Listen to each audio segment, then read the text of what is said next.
Des vies qui n'étaient pas les siennes envahirent son esprit. Des batailles anciennes, des trahisons, des mondes brûlés, des décisions prises au nom de la survie de l'espèce. Il sentit la rage, la fierté, la perte des siècles d'émotions accumulées. Il hurla. Ses genoux cédèrent. Ses mains se crispèrent sur le sol vivant, cherchant un ancrage. Abandonne, murmura une voix. Soumets-toi, et la douleur cessera. Kael ferma les yeux. Il pensa à ses propres souvenirs, à ceux qu'on avait essayé de lui voler, à son nom, à son identité, à cette certitude simple, presque banale, qu'il avait toujours maintenue debout. Il n'était pas seul parce qu'il était faible. Il était seul parce qu'il refusait de mentir. « Je ne suis pas à vous », dit-il à voix haute. « Vous pouvez me briser, pas me posséder. » Quelque chose céda. Les échos se dissipèrent brusquement. Kael s'effondra, vidé, tremblant, mais conscient. La reine ancienne le regardait avec une intensité nouvelle. « Tu as supporté ce que même certaines reines redoutent, » dit-elle, sans te perdre. Kael esquissa un sourire épuisé. « J'ai eu de bons professeurs. La troisième épreuve fut la plus simple et la plus cruelle. On amena devant lui un mâle alien, jeune, tremblant, les yeux baissés. Il a enfreint un rituel mineur, expliqua la reine stratège. La loi exige sa mort. » Kael sentit son estomac se nouer. « Et moi ?» demanda-t-il. « Quel est mon rôle ?» La reine guerrière répondit sans détour. « Exécuter la sentence, ou accepter la nôtre. » Kael regarda le mâle, puis les reines, puis la lame dans sa main. « Si je refuse, tu seras déclaré menace irrémédiable, » répondit la reine stratège, « et éliminé. » Le mâle alien sanglotait silencieusement. Kael ferma les yeux. Lorsqu'il les rouvrit, sa décision était prise. Il posa la lame au sol. « Je refuse. » Un souffle choqué parcourut l'assemblée. « Cette loi est injuste, » dit-il calmement. « Et si votre monde tient debout grâce à ce genre de sang, alors il est déjà fissuré. » La reine guerrière s'approcha, furieuse. « Tu oses nous juger ?» Kael la regarda sans haine. « Non, je vous montre ce que vous êtes devenu. » Un silence terrible s'abattit. Puis, lentement, la reine ancienne leva la main. « L'épreuve est terminée. » Toutes se figèrent. « Il a échoué, » protesta la stratège. « Non, » répondit l'ancienne. « Il a réussi ce que nous ne pouvions pas prévoir. » Elle se tourna vers Kael. « Tu as choisi la mort plutôt que la soumission, et la justice plutôt que l'obéissance. » Elle marqua une pause. « À partir de cet instant, tu n'es plus un simple exilé. » La reine guerrière le fixa longuement. Puis, contre toute attente, elle inclina légèrement la tête. « Tu n'es pas fort parce que tu combats, » dit-elle. « Tu es fort parce que tu refuses de devenir ce que nous attendions. » Kael sentit le poids du moment l'écraser plus violemment que n'importe quelle épreuve. Il n'avait pas gagné, il avait changé les règles. Et dans le regard des reines, pour la première fois, il ne vit ni mépris, ni curiosité. Il vit quelque chose de bien plus dangereux. Du respect. Le respect, Kael l'apprit rapidement, n'était pas une récompense durable. Il n'était qu'un état transitoire, fragile, surtout dans un monde bâti sur des lois immuables et des hiérarchies millénaires. Après les épreuves, il ne fut plus traité comme un prisonnier, ni comme un égal. Il occupait un espace dangereux entre les deux, un vide que chacune des reines cherchait à combler à sa manière. On lui donna des quartiers ouverts, proches du cercle intérieur, une faveur rare, mais chaque pas qu'il faisait était observé, chaque échange analysé. Il sentait les tensions courir sous la surface, comme des racines prêtes à rompre la roche. La reine, guerrière, le convoqua la première. « Tu as prouvé ta valeur, » dit-elle sans détour. « Tu pourrais devenir une arme pour notre peuple. » Kael resta silencieux. « Nos ennemis approchent, » poursuivit-elle. « Des clans extérieurs, des mondes qui convoitent nos ressources. Avec ta manière de penser, ta capacité à inspirer, tu pourrais mener nos guerrières. » « Et à quel prix ?» demanda-t-il enfin. Elle le fixa. « Le prix du pouvoir. » Kael secoua lentement la tête. « Je ne me suis pas battu pour remplacer une chaîne par une autre. » Son refus fut noté. Pas pardonné. La reine stratège tenta une autre approche. Elle le fit appeler dans une salle plus intime, tapissée de projections vivantes représentant des flux de données biologiques et sociaux.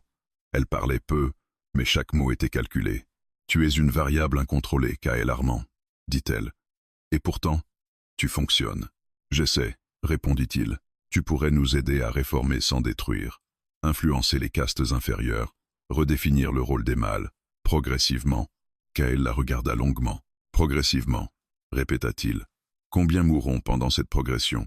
Elle ne répondit pas. Je ne serai pas l'alibi moral d'un système qui broie les siens, conclut-il. Son regard se durcit. Alors tu seras un obstacle. Le Conseil des Reines fut convoqué 3 cycles plus tard. Ce n'était pas un événement public. Les décisions prises ici ne l'étaient jamais. Kael fut invité à y assister non comme membre, mais comme sujet de discussion. Un honneur ambigu, lourd de menaces. Les reines prirent place selon l'ordre ancien. Guerrières, stratèges, anciennes. D'autres, plus jeunes, en retrait, observaient. L'humain a rompu l'équilibre, déclara l'une d'elles. Les guerrières murmurent, les mâles observent. Il inspire la désobéissance, ajouta une autre. Il inspire l'espoir, corrigea une voix plus jeune. Le silence fut immédiat. La reine guerrière se leva. L'espoir est une faiblesse. Il crée l'attente. Et l'attente mène à la révolte. Elle se tourna vers Kael. Tu as refusé notre main tendue. Tu refuses d'être utile. Alors dis-nous, que veux-tu? Kael inspira profondément. Je veux que vous cessiez de traiter les vôtres comme des outils jetables. Je veux que les mâles aient le droit de choisir, de parler, de refuser. Un murmure d'indignation parcourut l'assemblée. Tu demandes l'effondrement de notre société, cracha la stratège. Non, répondit-il calmement. Je demande son évolution. La reine ancienne observa longuement la scène. Chaque évolution exige un sacrifice, dit-elle enfin. Es-tu prêt à en être la cause? Kael soutint son regard. Je l'ai déjà été. La décision ne fut pas annoncée immédiatement.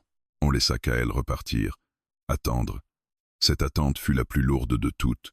Il sentait les regards se détourner, les conversations s'interrompre à son approche. Des lignes invisibles se traçaient autour de lui. Puis, la nuit suivante, tout bascula. Il fut réveillé par un cri alien, aigu, paniqué. Kael bondit hors de ses quartiers, son instinct en alerte. La cité vivante était en effervescence. Des guerrières couraient, armes activées. Une odeur âcre flottait dans l'air. Une attaque? Lança-t-il à l'une d'elles. Elle hésita. Non, un rituel. Qui a mal tourné. Ils arrivèrent devant un sanctuaire secondaire. À l'intérieur, le chaos régnait. Un groupe de mâles avait été rassemblé pour une cérémonie de soumission collective, un rite ancien destiné à renforcer l'ordre établi. Quelqu'un avait résisté. Un mâle gisait au sol, convulsant, son esprit brisé par une surcharge psychique. Autour de lui, des prêtresses paniquaient, incapables d'arrêter le processus qu'elles avaient déclenché. « Arrêtez ça !» cria Kael. « Tu n'as pas autorité ici !» répliqua une prêtresse. Il n'écouta pas. Il se jeta au centre du rituel, ignorant la douleur qui explosa dans son crâne. Il attrapa le mâle, le serra contre lui, cherchant à le protéger de l'assaut mental. « Regardez-moi !» murmura-t-il. « Respire. Tu n'es pas seul. » La pression psychique se retourna contre lui comme une vague. Il hurla, ses genoux heurtant le sol. Mais il tint bon. Il ne repoussa pas l'attaque. Il l'absorba. Quand enfin le rituel s'effondra, le silence fut assourdissant. Kael s'effondra à son tour, inconscient. Il se réveilla enchaîné. Pas dans une cellule ordinaire, dans la salle des jugements ultimes. Les reines étaient là, toutes. « Tu as violé un rituel sacré », déclara la reine guerrière. « Tu as mis en danger l'ordre. Tu as sauvé un mâle », répliqua une reine plus jeune, la voix tremblante. « Et provoqué une onde de choc », ajouta la stratège. « Les castes inférieures parlent déjà de toi comme d'un symbole. » Kael tenta de se redresser. Les chaînes vibrèrent, l'en empêchant. « Vous vouliez une décision », dit-il faiblement. La voilà. La reine ancienne se leva lentement. « Tu nous forces à choisir entre la stabilité et la justice. »« Non, » répondit Kael. « Je vous force à admettre que vous avez peur de la seconde. » Une longue silence. Puis, la sentence tomba. « Le pacte est rompu », déclara la reine guerrière. « Tu n'es plus sous la protection du Conseil. À partir de cet instant, tu es déclaré facteur de rupture. »« Ce qui signifie ?» demanda-t-il. La stratège répondit. « Froide, tu peux être éliminé, ou utilisé comme exemple. » Kael ferma les yeux un instant. Quand il les rouvrit, il n'y avait ni regret, ni supplication. « Alors faites-le proprement, » dit-il. « Parce que quoi que vous décidiez, vous ne pourrez plus revenir en arrière. » Dans le regard des reines, il vit la vérité se refléter. Il n'était plus un invité. Il n'était plus une anomalie. Il était devenu une menace idéologique. Et sur cette planète gouvernée par des reines immortelles, aucune force n'était plus dangereuse qu'une idée qui refusait de mourir. Kael ne sut jamais combien de temps il resta enchaîné. Le temps, dans la salle des jugements ultimes, se diluait. Les parois vivantes pulsaient lentement, comme si elle respirait à l'unisson d'une attente cruelle. Chaque battement résonnait dans ses tempes. La douleur, d'abord aiguë, s'était transformée en une présence sourde, constante. Mais ce n'était pas elle qui le tenait éveillé, c'était le silence. Un silence peuplé de décisions qu'il ne pouvait entendre, de regards qu'il ne pouvait voir.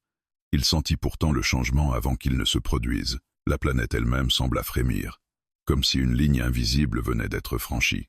Puis, les alarmes retentirent. Pas celles des rituels, pas celles des sanctuaires, des alarmes de guerre. La salle s'ouvrit brutalement. Des guerrières entrèrent en formation, leurs armes actives, leurs regards tendus.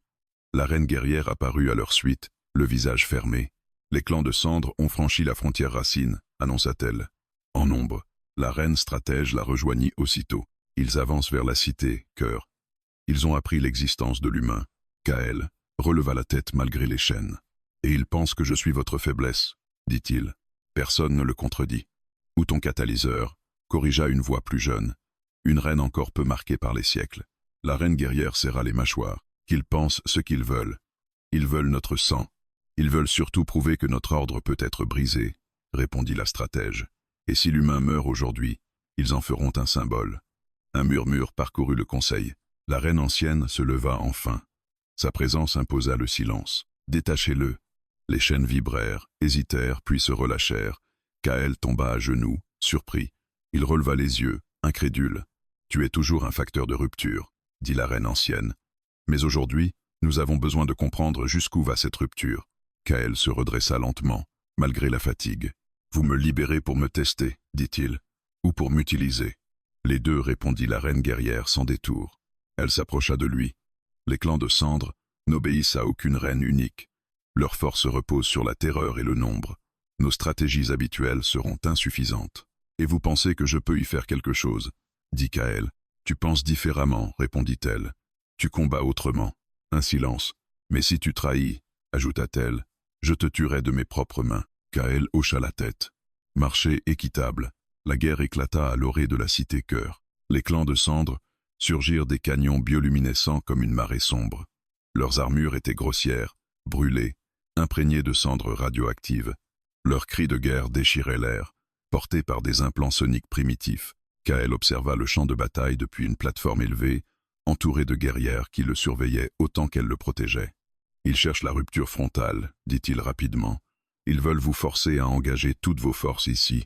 C'est leur manière, répondit la reine guerrière.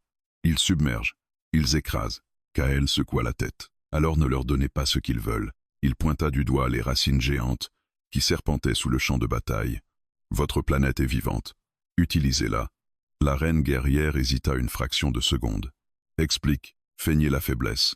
Laissez-les avancer, puis coupez-leur la retraite. Isolez leur chef. Le reste se désagrégera. La stratège intervint aussitôt. C'est risqué. Ils pourraient atteindre la cité. Ils le feront de toute façon, répondit Kael. Mais pas ensemble. Le regard de la reine guerrière s'illumina d'une lueur dangereuse. Guerrière, modifiez la formation. Suivez le schéma de l'humain. Un murmure de surprise parcourut les rangs. Mais l'ordre fut exécuté. Kael descendit sur le terrain. Tu n'as pas besoin d'y aller, lança une guerrière. Si, répondit-il. Ils doivent me voir. Les clans de cendres le reconnurent presque immédiatement. Le mal hérétique, hurlèrent-ils. Ils convergèrent vers lui, avides. Kael courut, les attira, feignit la panique. Les guerrières reculèrent selon le plan, ouvrant des brèches calculées. Puis les racines surgirent. La planète répondit. Des murs vivants s'élevèrent, coupant les lignes ennemies. Des trappes organiques s'ouvrirent sous les pieds des assaillants. La confusion explosa. Kael se retrouva encerclé par un groupe de chefs ennemis. Le combat fut brutal. Il reçut un coup qui lui fendit l'arcade, un autre qui l'envoya rouler dans la boue. Il se releva pourtant, encore et encore, utilisant chaque ouverture, chaque erreur. Il ne combattait pas pour dominer. Il combattait pour tenir. Lorsqu'une guerrière tomba près de lui, blessée grièvement, Kael se plaça devant elle sans réfléchir. Il prit le choc destiné à la tuer. La douleur explosa dans son flanc. Il sentit quelque chose céder à l'intérieur. « Recule !» cria-t-elle. « Pas question. » Il planta sa lame dans le sol, se stabilisa, éteint la ligne. Ce fut à cet instant que les reines virent ce qu'aucune épreuve n'avait encore pleinement révélé. Kael ne se battait pas pour prouver sa valeur. Il se battait pour protéger, même celle qu'il avait condamnée. La bataille dura jusqu'à ce que les clans de cendres se disloquent, privés de commandement et de cohésion. Les survivants s'enfuirent dans les canyons, laissant derrière eux leurs morts et leurs illusions. Kael s'effondra une fois le dernier cri éteint. Il se réveilla dans le sanctuaire médian, entouré de lueurs apaisantes. Son corps était couvert de bandages organiques, chaque respiration était une lutte. La reine guerrière était là. Elle ne portait plus son armure. « Tu aurais pu fuir, dit-elle. »« Oui, répondit-il faiblement. Tu aurais pu les laisser nous écraser. »« Oui. » Elle le fixa longuement. « Pourquoi es-tu resté ?» Kael tourna légèrement la tête, malgré la douleur. « Parce que si je vous laissais mourir pour prouver que vous aviez tort, alors je deviendrais exactement ce que vous craignez. » Un long silence suivit. Puis, lentement, la reine guerrière posa un genou à terre. Un geste ancien, rare, presque impensable. « Tu n'es pas notre égal, dit-elle. Tu es autre. » Elle leva les yeux vers lui. « Mais aujourd'hui, tu as versé ton sang pour ce monde. Et aucun être qui fait cela ne peut être traité comme un outil. » La reine ancienne entra à son tour. « Le conseil s'est réuni pendant ton sommeil, dit-elle. La guerre nous a forcés à voir ce que nous refusions. » Kael ferma brièvement les yeux. « Et alors ? Tu n'es plus sous sentence, répondit-elle. Tu n'es plus un facteur de rupture à éliminer. » Elle marqua une pause. « Tu es reconnu comme voix extérieure. Un statut sans précédent. » Kael rouvrit les yeux, surpris. « Ça signifie quoi ?» La reine ancienne esquissa quelque chose qui ressemblait à un sourire. « Que lorsque tu parles, même les reines doivent t'écouter. » Kael laissa échapper un souffle tremblant. « Faites attention, murmura-t-il. Vous venez peu être de créer quelque chose que vous ne contrôlerez jamais. » La reine guerrière se redressa. « Le respect ne naît pas du contrôle, dit-elle. Il naît du sang partagé. » Et pour la première fois depuis son exil, Kael sentit que ce monde ne le repoussait plus. Il l'acceptait, pas comme un maître, pas comme un sauveur, mais comme une présence qu'on ne pouvait plus ignorer. Le Conseil des Reines ne s'était jamais réuni ainsi. Pas dans l'urgence, pas sous la menace, mais dans une gravité silencieuse, presque cérémonielle. La cité, cœur s'était apaisée après la guerre, mais les racines vibraient encore des échos du conflit. La planète n'oubliait rien, elle enregistrait, elle attendait. Kael entra dans l'enceinte du cercle intérieur sans escorte. Ce détail seul provoqua un murmure. Les guerrières, alignées le long des parois vivantes, ne levèrent pas leurs armes. Certaines inclinèrent légèrement la tête, d'autres l'observaient avec une attention nouvelle, mêlée d'incrédulité. Il marcha jusqu'au centre. Il n'y avait pas de chaîne, pas de lien, seulement des regards. Les reines prirent place. La guerrière, droite comme une lame. La stratège, immobile, les mains jointes. L'ancienne, assise sur le trône racine, semblable à une incarnation de la mémoire du monde. « Le conseil est ouvert », déclara l'ancienne. Un silence tomba. « Kael Armand, dit la stratège, tu as été reconnu comme voix extérieure. Ce statut te permet de parler sans être réduit au silence, mais il ne t'accorde aucun pouvoir formel. »« Je le sais, » répondit Kael. « Pourtant, poursuivit-elle, ton influence est mesurable. Les castes inférieures murmurent, les guerrières questionnent, même certains rituels ont été suspendus. La reine guerrière prit la parole. « Tu as versé ton sang pour ce monde. Tu as tenu une ligne que beaucoup d'entre nous n'auraient pas tenue. Cela t'a valu le respect. » Elle marqua une pause. « Mais le respect n'est pas l'obéissance. » Kael hocha la tête. « Je n'ai jamais cherché l'obéissance. »« Alors dis-nous, » intervint l'ancienne. « Que cherches-tu » La question résonna longtemps. Kael inspira profondément. Il sentit le poids du moment, la fragilité de cet instant où une civilisation entière oscillait entre continuité et rupture. « Je cherche l'équilibre, » dit-il enfin, « pas le vôtre tel qu'il est, pas le mien imposé au vôtre, un équilibre nouveau. » Des murmures s'élevèrent. « Les mâles de ce monde vivent dans la peur, » poursuivit-il, « pas parce qu'ils sont faibles, mais parce qu'on leur a appris qu'ils n'avaient pas le droit d'être forts autrement que par la soumission. »« Leur rôle est défini, » répliqua la reine stratège. « Il a assuré notre survie pendant des siècles, et il vous a rendus aveugles à ce qu'il pourrait devenir. » répondit Kael sans élever la voix. Il se tourna légèrement, désignant les galeries où se tenaient des observateurs silencieux. Parmi eux, des mâles, droits, alertes, différents. Regardez-les. Ils n'osent pas encore espérer, mais ils observent, et ils apprennent. La reine guerrière serra les poings. « Tu veux renverser notre ordre ?»« Non, » répondit Kael. « Je veux qu'il cesse d'écraser ce qu'il ne comprend pas. » La stratège se leva à son tour. Les clans de cendres reviendront. D'autres suivront. Notre société ne peut pas se permettre une fracture interne. Justement, répondit Kael. Une société qui n'évolue pas se brise au premier choc imprévu. Il marqua une pause. Vous m'avez appelé anomalie, facteur de rupture. Peut être que je le suis, mais je ne suis pas la cause de vos fissures. Je suis celui qui les rend visibles. Un long silence s'installa. Puis, contre toute attente, une reine plus jeune, celle qui avait hésité lors du jugement précédent, s'avança. « Il a raison », dit-elle d'une voix tremblante mais ferme. « J'ai vu des mâles se redresser depuis la guerre. Pas pour défier, pour exister. » Un murmure parcourut l'assemblée. Certains approbateurs, d'autres furieux. « Assez », trancha la reine guerrière. Elle se leva, dominant l'espace. « Kael Armand, tu as gagné le respect par l'épreuve et par le sang. Mais ce respect a un prix. » Elle s'approcha de lui, lentement. « Si nous acceptons ton influence, tu devras refuser le pouvoir. Pas de trône, pas de commandement, pas de culte. Je n'en ai jamais voulu, » répondit Kael. « Tu devras aussi accepter que le changement soit lent, incomplet, parfois douloureux. » Kael la regarda droit dans les yeux. Le changement réel l'est toujours. La reine ancienne se leva alors. Le cercle se figea. « Nous avons bâti ce monde sur la domination, dit-elle. Pas par cruauté, par nécessité. Mais la nécessité change. » Elle posa son regard sur Kael. « Tu es un mâle, un étranger, un exilé.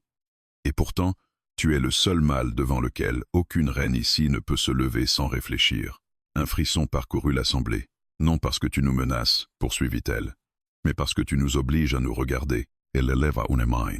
Par décret du Conseil, Kael Armand est reconnu comme intercesseur libre. Il ne commande pas, il ne règne pas. Mais ses paroles ne peuvent être ignorées sans débat. Un souffle collectif parcourut la salle. « Ce statut est unique, ajouta-t-elle.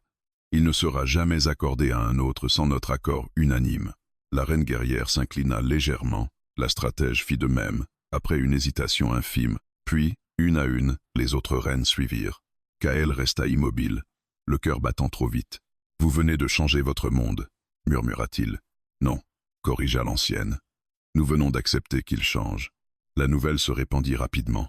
Dans les galeries inférieures, dans les sanctuaires, dans les zones de reproduction, les mâles commencèrent à se tenir plus droits. Pas tous, pas encore, mais assez pour que cela se voie. Certains vinrent parler à Kael, pas pour demander, pour raconter. Des vies vécues à genoux, des rêves étouffés avant même d'être formulés. Kael écoutait. Toujours, les guerrières l'observaient autrement désormais, non comme une anomalie à contenir, mais comme une présence stable, dangereuse, peu être, mais nécessaire. Une nuit, la reine guerrière le rejoignit sur une plateforme surplombant la jungle. « Tu aurais pu demander plus, dit-elle. « Et perdre ce que j'ai gagné ?» répondit-il. Elle hocha lentement la tête. « Tu es le seul mâle que les reines respectent, » dit-elle sans détour. Kael esquissa un sourire fatigué. « Ce n'est pas un titre que je recherchais. » Ils ne lui laissèrent pas le temps de dire adieu. La salle du tribunal flottait au-dessus de la planète, comme une cicatrice lumineuse, suspendue dans le vide. Des parois de verre noir reflétaient les étoiles mortes, et derrière le banc des juges, l'emblème de la coalition humaine tournait lentement, indifférent. Tout avait été décidé bien avant qu'il n'entre dans la pièce. Il s'appelait Kael Armand, ancien explorateur, stratège de terrain, citoyen modèle jusqu'au jour où il devint utile d'en faire un coupable. Kael Armand déclara la voix synthétique du président du Conseil, amplifiée par des résonateurs froids. « Vous êtes reconnu coupable de haute trahison, mise en danger d'un système allié et désobéissance stratégique. » Kael serra les poings. Il connaissait cette litanie par cœur. Il avait sauvé une colonie en désobéissant à un ordre absurde. Les morts qu'on lui reprochait étaient ceux qui l'avaient empêché, mais la vérité n'avait jamais été le cœur du procès. « Avez-vous quelque chose à déclarer avant l'exécution de la sentence ?» Il releva la tête. Les juges évitaient son regard. Certains avaient été ses supérieurs, d'autres lui devaient la vie. « Oui, » dit-il calmement. « Vous ne me jugez pas parce que j'ai trahi. Vous me jugez parce que je n'ai pas obéi. » Un murmure parcourut la salle. Le président ne réagit pas. La sentence est l'exil. Déportation immédiate sur une planète non répertoriée, classée zone de mort probable. Aucun droit de retour, aucun contact, aucun enregistrement officiel de survie. Exil.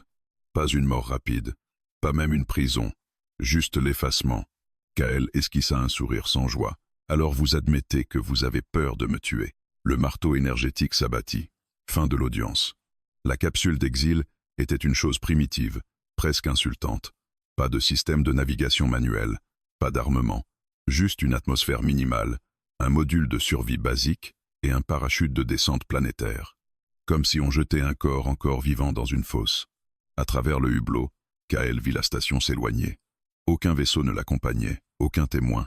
Il pensa à la Terre qu'il ne reverrait jamais, au visage flou de ceux qui avaient cru en lui, à cette étrange sensation, quelque part entre la rage et le soulagement, il n'avait plus rien à perdre. La capsule trembla, l'hypersaut s'enclencha sans avertissement. Puis le silence. La planète apparut brutalement, immense, déformant la lumière de son étoile rouge. Une masse verte et noire striée d'océans violents, couverte de tempêtes permanentes. Les capteurs de la capsule hurlèrent. Atmosphère respirable instable, faune inconnue, agressivité élevée. Technologie indigène non confirmée. Espérance de survie estimée, 3 à 7%. K'El éclata de rire. « Vous auriez pu faire un effort, murmura-t-il. L'entrée atmosphérique fut un enfer. Le bouclier thermique crachait des étincelles. La coque vibrait comme si elle allait se disloquer. La gravité l'écrasa contre son siège, chaque os protestant. Il sentit le sang dans sa bouche avant même de réaliser qu'il s'était mordu la langue. La capsule percuta le sol dans une explosion de terre et de feu. Puis plus rien. Il revint à lui dans la douleur. Une douleur sourde, profonde, totale. Chaque respiration était une victoire. L'air sentait le métal brûlé et la végétation humide. K'El força ses paupières à s'ouvrir. La capsule était éventrée. Autour de lui, une jungle dense s'étendait à perte de vue, tordue, étrangère. Les plantes semblaient trop épaisses, trop sombres. Certaines bougeaient lentement, comme si elles respiraient. Il se détacha en grognant. Son bras gauche refusait d'obéir. Probablement fracturé. Sa combinaison était déchirée sur le flanc, laissant couler du sang. D'accord, pensa-t-il. Planète hostile. Seul. Blessé. Classique. Un rugissement résonna au loin. Ce n'était pas un animal qu'il connaissait. Il ramassa ce qu'il put dans l'épave. Une lame de survie, un module médical à moitié fonctionnel, un communicateur mort. Aucun signal. Bien sûr. K'El s'éloigna de la capsule à temps. Quelque chose d'énorme surgit de la végétation, une masse de muscles et de chitine, au croc luisant. L'animal, si c'en était un, éventra le métal comme du papier. K'El se plaqua au sol, retint son souffle. Son cœur battait trop vite. La créature renifla l'air, émit un grondement guttural, puis repartit. Il resta immobile longtemps après sa disparition. « Très bien », souffla-t-il. Message reçu. Les heures suivantes furent une suite de survie minuscules. Trouver de l'eau potable, cautériser sa blessure, éviter les sons trop forts. La planète semblait vivante, attentive, presque hostile par intention. La nuit tomba brutalement. Des lumières apparurent entre les arbres. Pas naturel. K'El se figea. Des silhouettes se dessinaient dans l'obscurité, grandes, élancées, armées. Elles se déplaçaient avec une assurance qui n'appartenait pas à des bêtes. Pas seul, finalement. Il n'eut pas le temps de réagir. Un choc derrière la nuque. Le monde bascula. Quand il reprit conscience, il était attaché. Des liens organiques, souples mais impossibles à rompre, enserraient ses poignets et ses chevilles. Il était allongé sur une surface lisse, entouré de figures qu'il ne pouvait encore distinguer clairement. Puis l'une d'elles s'avança. Elle était grande, bien plus que lui. Sa peau iridescente semblait changer de couleur selon la lumière. Ses yeux, multiples reflets d'or et de nuit, l'observaient sans peur, pas avec curiosité, avec évaluation. Un mâle, dit-elle dans une langue étrangère, qu'il comprit pourtant. K'El sentit un frisson lui parcourir l'échine. « Intéressant, répondit-il faiblement. Moi aussi, en général. » Un silence tendu suivit, puis un murmure collectif. Des regards échangés. Quelque chose venait de se produire. Il ne savait pas quoi, mais il venait, sans le vouloir, de franchir une limite invisible. La reine, car il sut instinctivement que c'en était une, inclina légèrement la tête.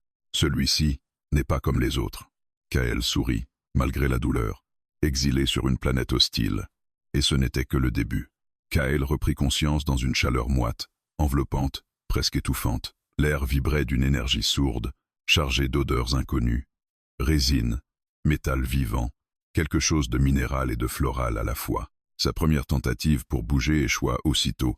Les liens qui maintenaient ses membres étaient toujours là, plus serrés encore, réagissant à sa résistance comme des muscles contrariés. « D'accord », murmura-t-il. « Mauvaise idée. » Il ouvrit les yeux complètement. Le plafond au-dessus de lui n'était ni de pierre ni de métal. Il semblait organique, parcouru de veines lumineuses pulsant lentement, comme le cœur d'un être gigantesque. La lumière n'émanait pas de lampe, mais de la structure elle-même. Une architecture vivante. Kael tourna légèrement la tête. Il n'était plus dans la jungle, mais dans une vaste salle circulaire. Le sol était lisse, sombre, parcouru de motifs géométriques gravés en spirale. Autour de lui, disposés en arc de cercle, se tenaient les silhouettes qu'il avait entrevues avant de perdre connaissance. Elles étaient indéniablement humanoïdes, mais seulement en surface. Grandes, élancées, chacune d'elles possédait une stature qui dépassait la sienne d'une bonne tête. Leur peau variait du bleu profond au vert irisé, parfois striée de marques luminescentes naturelles. Leurs traits étaient fins, anguleux, beaux d'une manière étrangère et dérangeante. Et leurs yeux semblaient trop expressifs, trop conscients. Toutes étaient armées. Des lances organiques, des armes intégrées à leurs avant-bras, des dispositifs qu'ils ne comprenaient pas, mais dont ils sentaient la létalité. Et toutes le regardaient comme on observe une créature rare. Il est réveillé, déclara l'une d'elles. La langue n'était pas la sienne, et pourtant, il la comprenait. Pas comme une traduction parfaite, mais comme une intention qui se formait directement dans son esprit. Intéressant, répondit une autre. Il perçoit nos paroles sans interface. Un frisson lui parcourut la nuque. Vous êtes dans ma tête? Demanda Kael. Un léger mouvement parcourut le groupe. Pas de surprise. De l'amusement. Peut être. Non, mal étranger, répondit une voix plus grave, plus assurée. C'est ton esprit qui s'adapte. Peu d'êtres le peuvent. La reine s'avance, celle qu'il avait vue en premier. Sa présence écrasait l'espace autour d'elle. Elle portait des ornements complexes, faits d'un matériau translucide, incrusté de symboles mouvants. Ses yeux d'or sombre se posèrent sur lui sans la moindre hostilité, mais sans compassion non plus. « Tu es dans le sanctuaire de chasse », déclara-t-elle. « Cœur du territoire des reines. Charmant endroit pour accueillir un invité ligoté », répondit Kael, la voix rauque. Un rire discret s'éleva parmi les guerrières. La reine, elle, ne riait pas. « Tu n'es pas un invité. Tu es une anomalie. » Kael inspira lentement, malgré la douleur persistante dans son bras. « J'ai toujours eu ce talent. » Il apprit vite qu'ici, tout était hiérarchie. Les créatures qui l'entouraient n'étaient pas de simples soldats. Elles formaient une caste entière, les guerrières, élues, protectrices du domaine sacré. Chacune obéissait directement à une reine, et aucune décision importante n'était prise sans leur aval. Mais au-dessus d'elles se tenaient les reines elles-mêmes. Il y en avait plusieurs. 3, pour être exact, observant depuis des plateformes surélevées, intégrées à la structure vivante. Chacune dégageait une aura différente. L'une respirait la guerre et la discipline. Une autre, le calcul froid et la stratégie. La troisième, quelque chose de plus ancien, de plus lourd, comme une mémoire collective incarnée. Un mâle qui survit à l'atterrissage de feu, dit la reine guerrière, qui tue presque un vorac de jungle blessé, qui résiste à nos liens vivants, qui ose parler avec insolence, ajouta la reine stratège, et qui comprend nos paroles, conclut la troisième, la plus ancienne. Le silence tomba. Kael sentit leur regard peser sur lui comme des lames invisibles. « Vous n'êtes pas très nombreux, » remarqua-t-il finalement. « Les mâles, je veux dire. » Une tension immédiate. La reine guerrière fit un pas en avant, ses griffes s'illuminant. « Tu ignores ta place. »« Peut être, » répondit Kael. « Mais sur ma planète, ignorer sa place est parfois ce qui permet de survivre. » La reine ancienne leva lentement une main. Le geste suffit à faire reculer la guerrière. « Il parle sans peur, dit-elle.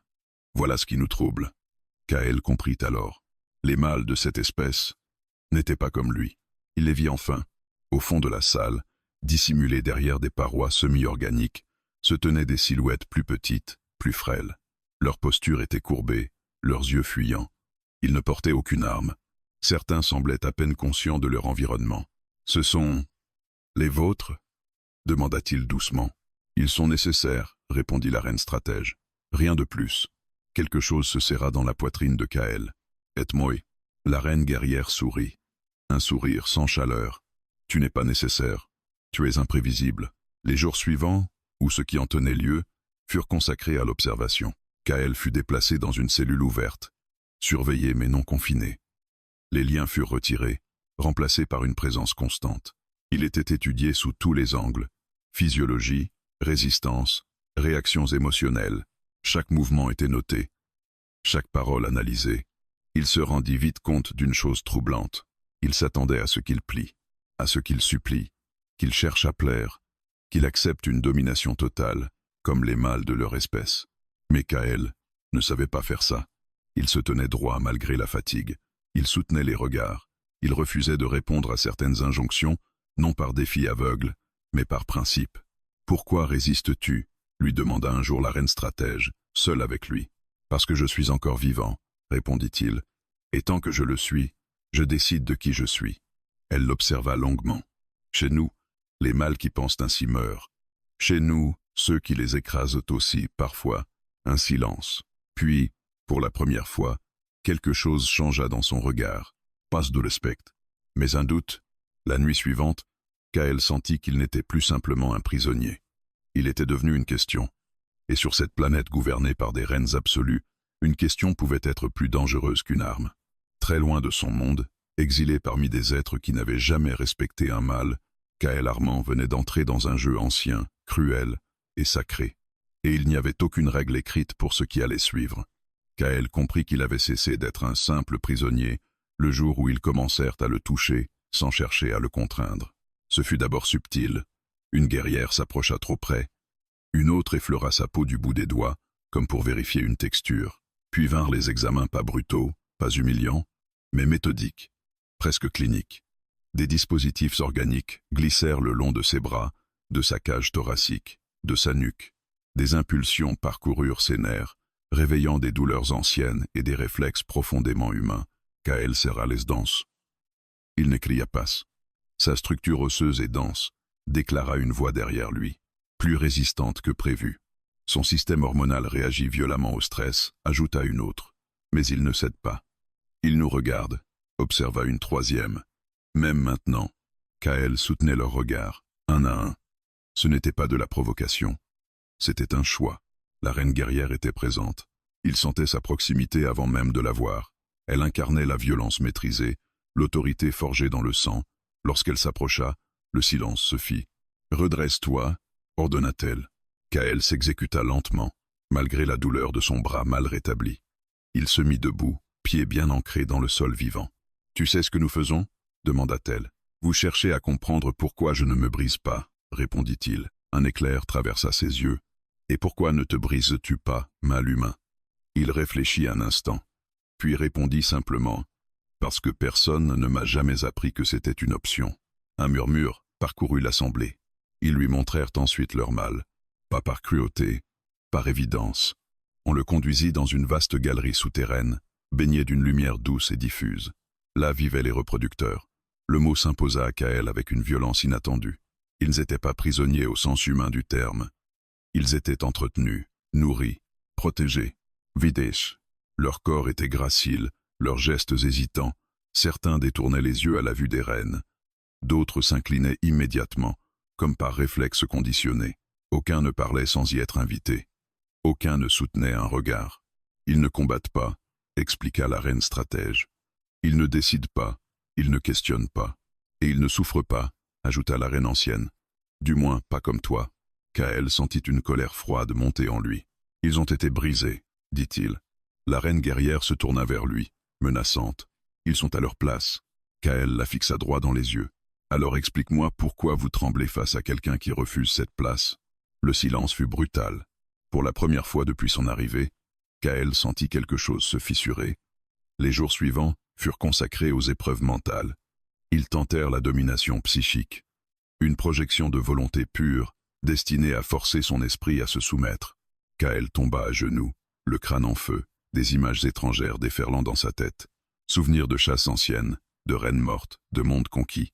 Il hurla, mais il ne céda pas.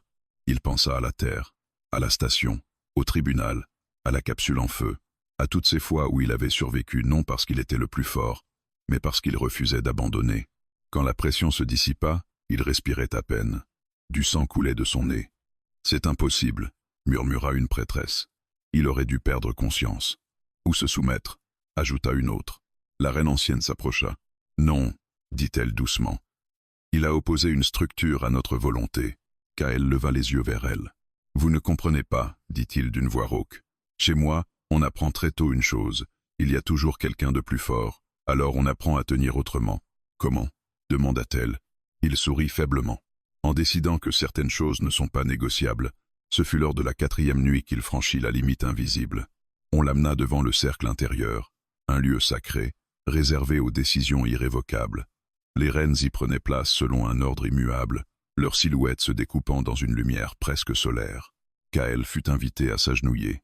Il ne le fit pas. Un souffle collectif parcourut l'assemblée. Les guerrières activèrent leurs armes, prêtes à intervenir. « Agenouille-toi » répéta la reine guerrière, la voix basse et dangereuse. Kael avança d'un pas. Non. Il ne cria pas. Il ne provoqua pas. Il affirma. Tu ignores ce que cela signifiait. Grondate. Si. Je sais exactement ce que ça signifie. Il inspira profondément. Si je m'agenouille ici, je deviendrai comme eux. Un outil, une exception tolérée tant qu'elle obéit.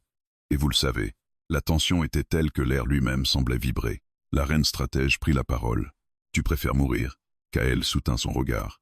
J'ai déjà été condamné à mort. Vous n'avez rien de plus à m'offrir. Un long silence s'installa. Puis, contre toute attente, la reine ancienne se leva. Assez. Toutes se figèrent. Elle s'approcha de Kael, lentement, avec la gravité d'un être qui portait des siècles de mémoire. Tu es différent, dit-elle, non par ta force, mais par ta limite. Ma limite? Répéta-t-il. Ce que tu refuses de céder, même sous la menace de l'anéantissement. Elle le contourna, l'observa comme on observe une anomalie cosmique. Chez nous, le pouvoir est absolu. Chez toi, il semble conditionnel. Kael hocha lentement la tête. Le respect ne se prend pas. Il se gagne. Un murmure parcourut les reines. Cette nuit-là, il ne fut pas reconduit à sa cellule. On lui offrit un espace ouvert, donnant sur la canopée bioluminescente. Une faveur. Un test peut être.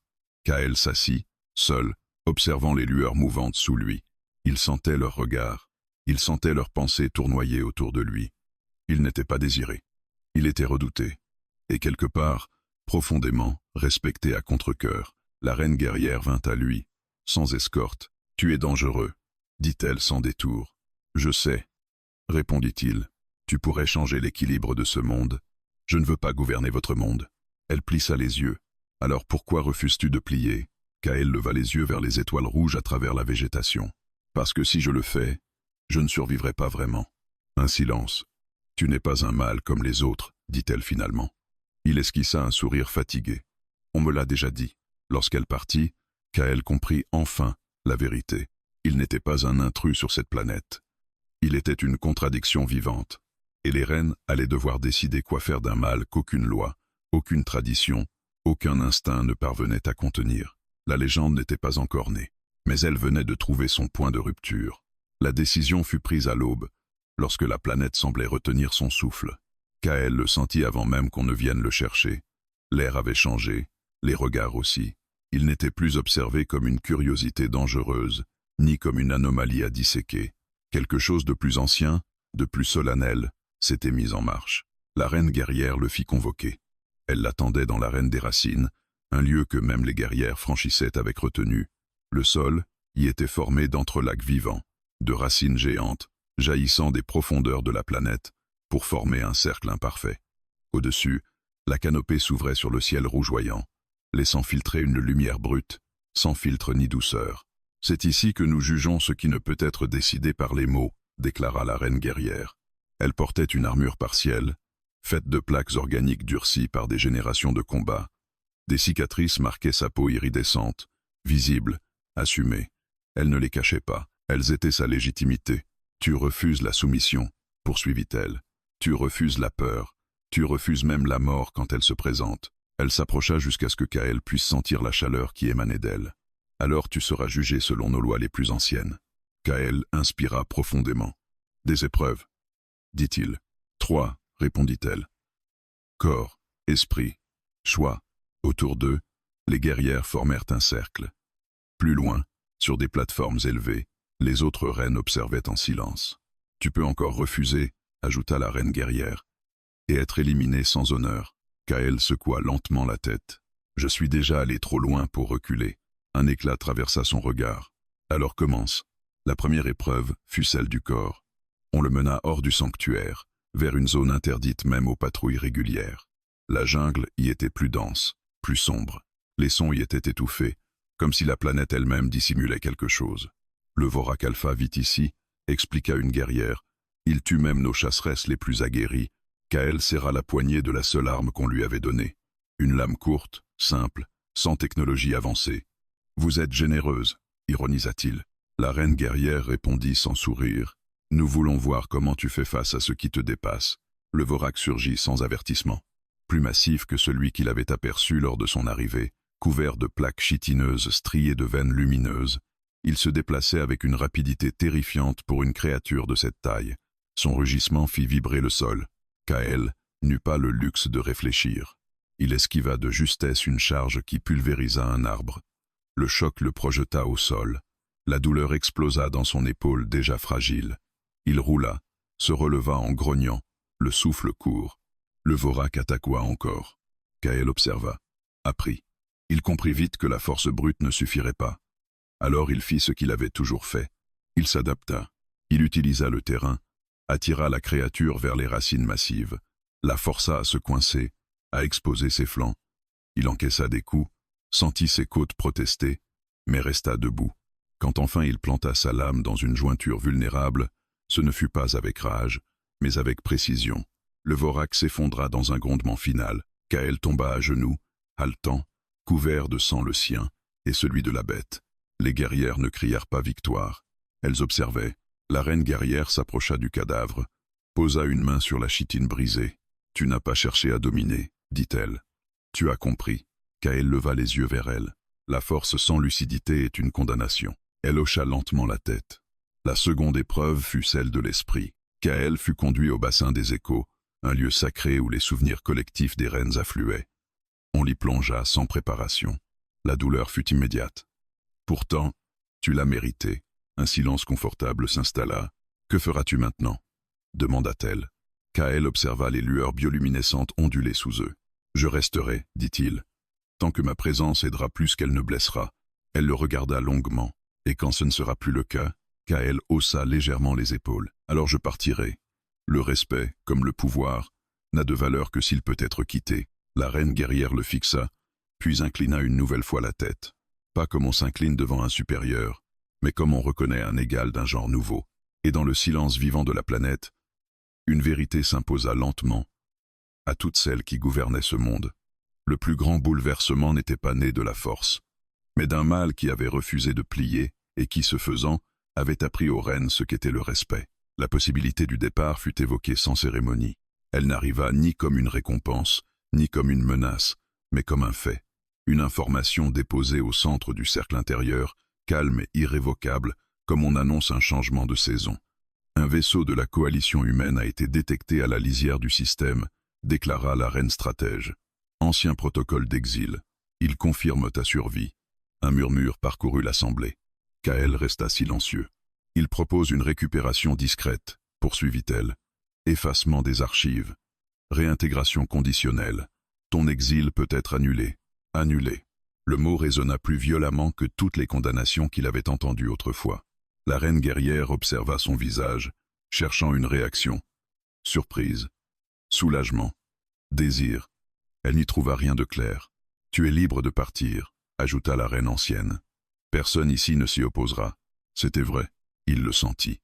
Dans la posture des guerrières, dans l'immobilité respectueuse des autres reines, même la planète semblait indifférente à son choix, comme si elle avait déjà accepté toutes les issues possibles.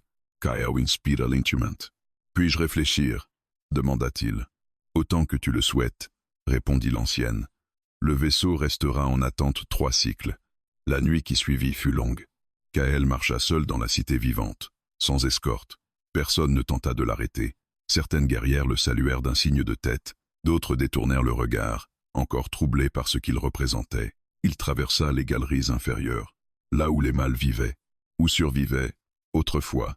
Il les vit assis en cercle, parlant à voix basse. Certains se turent en le voyant, d'autres lui adressèrent un regard franc, nouveau. Il n'était plus une légende lointaine, il était là, réel, accessible. « Tu pars ?» demanda l'un d'eux. La question était simple, sans reproche, sans attente imposée. « Je ne sais pas encore », répondit Kael honnêtement. Le mâle hocha la tête. Alors merci d'avoir hésité. Ces mots frappèrent Kael plus fort qu'il ne l'aurait cru. Il monta ensuite vers les hauteurs, jusqu'à la plateforme d'observation où il s'était tenu après les épreuves. Le ciel rouge était clair cette nuit-là. Les étoiles étrangères dessinaient des constellations qu'il ne connaîtrait jamais vraiment. Sur Terre, pensa-t-il, la gravité plus douce, les villes de métal, les voies humaines, les compromis, les mensonges aussi. Il se souvenait de ce monde. Il ne le haïssait pas. Mais il n'y appartenait plus vraiment. Il entendit des pas derrière lui. La reine guerrière s'arrêta à quelques pas, respectant le silence. « Tu pourrais rentrer chez toi, dit-elle. »« Peut être, répondit-il. Tu serais libre. » Kael esquissa un sourire. « Je le suis déjà. » Elle resta silencieuse un instant. « Ce monde ne sera jamais doux, reprit-elle. Il résistera. Il te blessera encore. Je sais. Et pourtant, tu hésites. » Kael la regarda enfin. « Sur ma planète, j'étais un problème à éliminer. Ici, je suis une question qu'on accepte de poser. » La reine guerrière hocha lentement la tête. « Les questions sont dangereuses. »« Oui, dit-il. Mais elles sont vivantes. » Le dernier cycle arriva. Le vaisseau humain attendait, silencieux, hors de l'atmosphère, une présence distante, presque timide, comme s'il craignait de s'approcher trop près de ce monde. Le Conseil des Reines se réunit une dernière fois, pas pour juger, pour écouter. « Si tu pars, dit la reine stratège, ton influence persistera un temps, puis elle s'éteindra. Les structures reprendront leur forme initiale. C'est probable, répondit Kael. Si tu restes, ajouta-t-elle, tu deviendras un point fixe, une référence, un rappel constant, et une source de tension, compléta la reine guerrière. Oui, confirma Kael. La reine ancienne le regarda longuement. Tu n'as aucune obligation envers nous, je sais. Et pourtant, dit-elle doucement, tu n'es pas encore monté dans ce vaisseau. Kael Saurit. Parce que l'exil n'est pas seulement un lieu, c'est un état. Il inspira profondément. J'ai été exilé de mon monde sans choix. Ici, je peux rester par décision. Un silence lourd, chargé de sens, s'installa. Alors dis-le, demanda la reine guerrière. Devant nous toutes, Kael avança d'un pas. Il reste. Il n'y eut ni cri, ni célébration. Seulement une inclinaison lente, collective, presque imperceptible. Le vaisseau humain repartit seul. Son signal s'éteignit dans le vide interstellaire, emportant avec lui la dernière porte ouverte vers une vie que Kael ne reprendrait pas. Les jours suivants furent étrangement calmes. Kael ne prit aucun titre supplémentaire. Il refusa toute forme de culte, toute représentation symbolique. Il continua simplement à marcher, à écouter, à intervenir quand on le sollicitait, et parfois quand on ne le faisait pas. Il participa à la réécriture de certains rites, pas pour les abolir, pour y introduire le choix. Les changements furent lents, inégaux, parfois violents. Il y eut des résistances, des reculs, des échecs, mais il y eut aussi des mâles qui prirent la parole pour la première fois, des guerrières qui hésitèrent avant de frapper, des reines qui écoutèrent sans interrompre. Un soir, alors que la planète s'illuminait de bioluminescence douce, Kael se tint au centre de la cité. La reine ancienne s'approcha. « Tu as trouvé ce que tu cherchais » demanda-t-elle. Kael observa le monde autour de lui. Les racines, les voix, les regards. « Pas encore, » répondit-il. « Mais pour la première fois, je sais où chercher. » Elle hocha lentement la tête. « Tu n'es plus un exilé, dit-elle. » Kael sourit. « Si. Mais cette fois, c'est moi qui ai choisi la planète. » La reine ancienne inclina la tête. Et dans ce geste simple, sans domination ni soumission, s'inscrivit la conclusion d'une histoire que personne n'avait prévue. Un homme jeté sur un monde hostile. Un mâle né dans une société qui le méprisait. Un étranger devenu repère. Il n'était ni roi, ni dieu, ni sauveur. Seulement un exilé qui avait refusé de disparaître. Et sur une planète gouvernée par des reines immortelles, cela avait suffi à changer le cours du monde.